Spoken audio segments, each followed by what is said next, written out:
I made 4 monocolor commander decks so that you can see how easy it is to truly build a very powerful deck. These decks are very efficient at winning, they have very clear game plans, and they just do their job very well. I'm going to show you the process that went into making all of these decks, how I did it, and also go over these 4 decks and what they do, so that you can hopefully play one of them. If this video interests you, please leave a like and subscribe, and let's get into it. So we're building a monocolor commander deck. The first thing you need to do, obviously, is find a commander you're looking for. It's as simple as going on EDH Rec and looking at some of the commanders. Find one that you fancy and go from there. Typically, what I like to do is use EDH Rec as kind of my basis for what I want to do. I'm no smarter than anybody else out there, and the fact that EDH Rec shows cards that are used often in these commander decks typically is a sign that that's what the deck wants to do in most cases. Now, of course, I'm always down to go outside the box to choose something else or choose a different strategy, but for the most part, what cards are recommended by EDH Rec are typically what you want to choose. So you look at the commander and you look at the typical strategy that the commander wants to play. If it's still something that you're interested in, then let's go to Moxfield. So when I open up Moxfield, what I like to do is I just like to enable tags, and this is going to help us be able to sort out our deck as we're building it. So now back to EDH Rec, I check out the strategy that I want to do and kind of the direction I want to go in. I typically ask one of 3 main questions. Does this card help in the strategy we're looking towards? Does this card have any synergy or side synergies that will help the main strategy work even better? Is this card a very valuable staple? And if it is, would it work in a deck like this? Is this deck more of a win more card, or is it more of an enabler? Sometimes on EDH Rec, because it's just recommending good cards, a lot of times cards will be put out there that are not actually very good for the deck, but because it's either a powerful card or because it's kind of seen as a staple, it will be put in there. We want to kind of analyze these cards a little bit more than you might normally analyze it. For instance, in the mono white deck, God Eternal Oketra, things like Smothering Tithe and Anointed Procession are some popular cards that are used. Now, we can think about efficiency and how we might want to actually use the spells.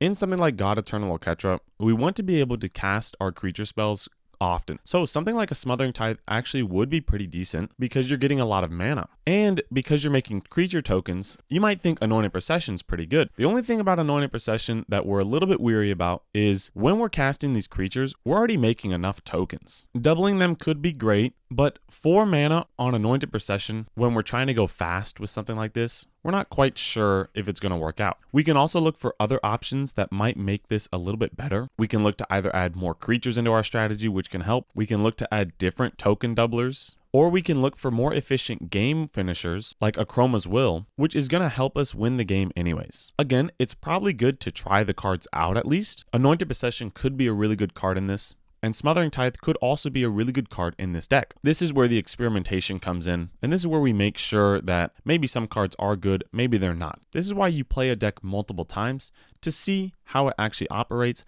and what adjustments you might need to make. So as you are looking for these cards and as you're hitting that plus sign, I typically end with around 80 to 90 cards that I'm looking at. Then I copy the clipboard, I go to the bulk edit option in Moxfield, and I paste it in. From there, you add the remaining lands that you need. So in this case, we'll add about 26 planes to the deck. And you typically have around 130 cards at this point, maybe a little more, maybe a little less. Now it's time to cut the fat. This is where the enable tags really comes in handy. Like I talked about in my beginner's guide to making decks, most decks can just follow this kind of cookie cutter recipe and work out really well. I want you to make the tags draw, ramp, removal, and value.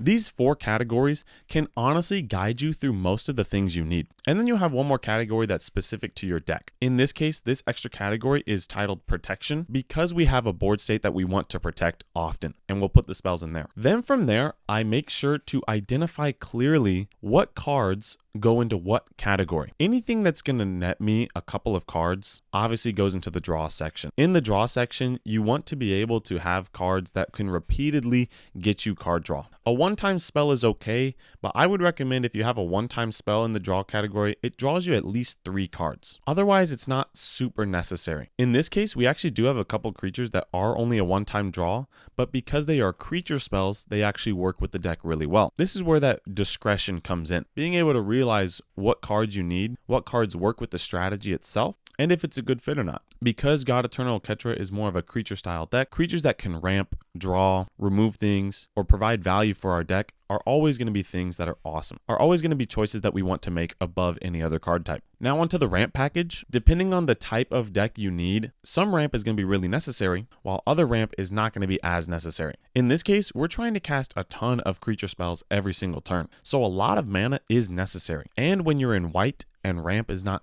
as easy to come by, we'll have a lot of artifacts dedicated to this. In this deck, we're running 16 pieces of ramp, with 6 of those cards being from creatures themselves, which will help our synergy out. Now onto the removal package. Depending on the speed and strategy you're going for, the removal can really be flexible. If you're looking to be pretty slow, probably invest in somewhere around 16 removal. If you're looking to be a little bit faster, maybe only around 8 to 10 removal. In this case, we'll go with 10 removal spells, with 2 of them being creatures. Again, the reason we add these tags is so that on a broad spectrum, we're looking to either draw, ramp, remove, or provide value, but then we want the cards in that to also synergize with the deck. It's almost like a permanent type and then a creature type. One is more specific than the other. So you want a ramp spell that's also attached to, let's say, a creature, or you want a ramp spell that's also attached to monocolor. Having things that are specific to your deck, but also in general just good cards, is what's going to help your deck be that much better. And now we go on to the value section. This is where you can have the most broad brush strokes of cards. Cards that either help you win the game, cards that are good for your strategy,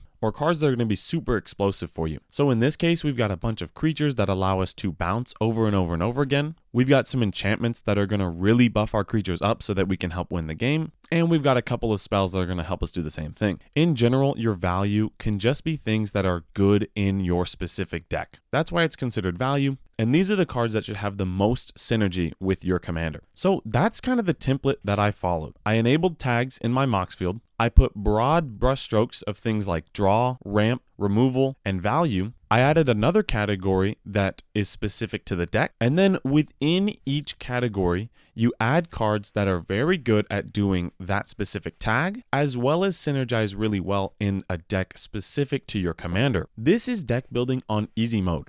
Not only is it easy to follow this kind of cookie cutter formula, but also it typically ends up with a deck being very, very good. I used 2 tools in this process. I used Moxfield and I used EDH Rec. Any cards that I couldn't find on EDH Rec, but I just knew from card knowledge, I added in manually to the deck. You can do that by just searching through Moxfield, or of course you can type into Google certain cards that you want and that you're looking for, and Scryfall will pop up with those exact cards you're looking for. It doesn't need to take a lot of effort. It doesn't need to take a lot of thought to make these decks and make them powerful. It just takes a bit of time and a little fine tuning. So with that being said, let's get into the 4 decks that I've made. The first one, of course, is God Eternal Oketra. This is a mono-white creature-focused strategy. You're focused on going wide and going tall. In non-mono-white fashion, you're very good at ramping and you're very good at drawing cards in this deck. And you have plenty of creatures that are going to allow you to make a very big board state pretty fast. From there, you're wanting to play something like an Akroma's Will or a Legion Loyalty in order to swing out for the game. This is an aggro deck, so you're really wanting to make that board state as quick as possible and swing every turn. Because your 4/4s are going to beat most creatures early game in combat and they have vigilance, there is no reason not to swing them at your opponents. Since it is an aggro deck, you want to identify who's your biggest threat and who's going to win out in the late game and try to target them first. A typical hand that you want to keep with this deck is maybe 2 to 3 lands, a ramp spell, and some card draw. That's all you're really looking for. Because you'll be able to draw through your deck so easily from your creatures, you'll be able to draw into the protection that you're looking for, and you'll be able to draw into the removal that you're looking for. From there, the goal is to make a board state as quickly as possible and win the game from there. The next deck I have for you is Malcolm, Alluring Scoundrel. This is a deck that wants to cheat out insanely crazy creatures and win the game through extra turns and big stompy. Malcolm allows you to cheat out very big mana spells, which is why we're doing extra turns and Eldrazi's as our big payoffs. Because Malcolm does what he does, he's a very big target, so we invest a lot in protection, but because Malcolm is so tiny and not worth a lot of mana, we don't have nearly as much ramp. The typical goal of the deck is to try to get Malcolm out as fast as possible and proliferate those chorus counters so that on turn either 3 or 4, you can start cheating out those crazy big creatures. or playing some extra turns. From there, you're trying your best to repeat that process as best as possible. You typically want to go for something like this when your opponents are tapped out and they don't have a lot of interaction. But if one of them is not tapped out and you know they might have interaction, it's good to keep some protection in your hand. A typical hand that you might want to keep is 2 to 3 lands, 1 piece of ramp, and 1 piece of protection. You're hoping to find some proliferate in your opening hand, but if you don't get it, that's okay. We can play the long game. From there, it's just about swinging every turn, discarding some crazy spells with Malcolm, and assembling a win from there. The next deck I have for you is Ojer Axonil. In Ojer, we are trying to ramp a lot more because you're trying to storm off. So we have ramp, that's permanent ramp, but then we also have 8 rituals. These rituals allow us to either keep playing spells so we can add to storm count, or just allow for valuable turns in one big push.